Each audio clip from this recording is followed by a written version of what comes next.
2 Samuel chapter 5.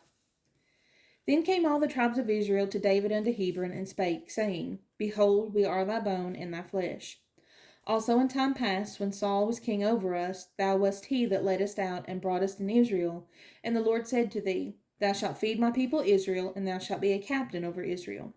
So all the elders of Israel came to the king to Hebron, and King David made a league with them in Hebron before the Lord, and they anointed David king over Israel.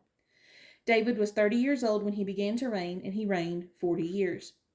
In Hebron he reigned over Judah 7 years and 6 months, and in Jerusalem he reigned 30 and 3 years over all Israel and Judah.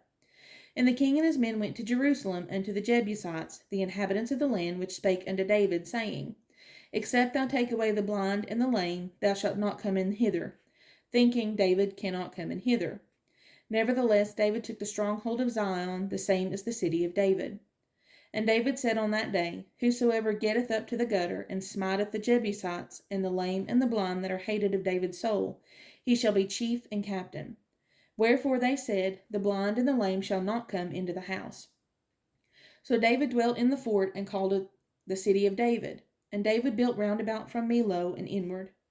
And David went on and grew great, and the Lord God of hosts was with him.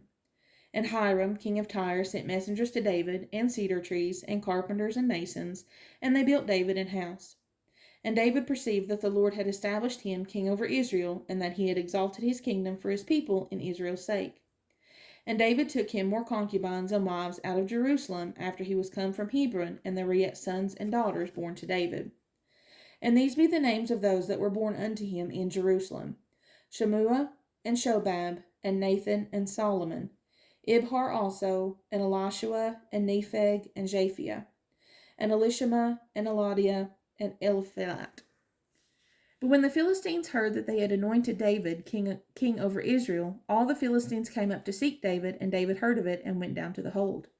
The Philistines also came and spread themselves in the valley of Rephaim.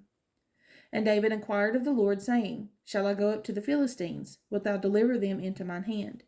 And the Lord said unto David, Go up, for I will doubtless deliver the Philistines into thy hand. And David came to Baal-perazim, and David smote them there, and said, The Lord hath broken forth upon mine enemies before me as the breach of waters. Therefore he called the name of that place Baal-perazim. And there they left their images, and David and his men buried them. And the Philistines came up yet again, and spread themselves in the valley of Rephaim.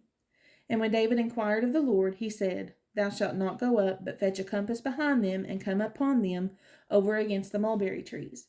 And let it be, when thou hearest the sound of a going in the tops of the mulberry trees, then thou shalt bestir thyself, for then shall the Lord go out before thee to smite the host of the Philistines.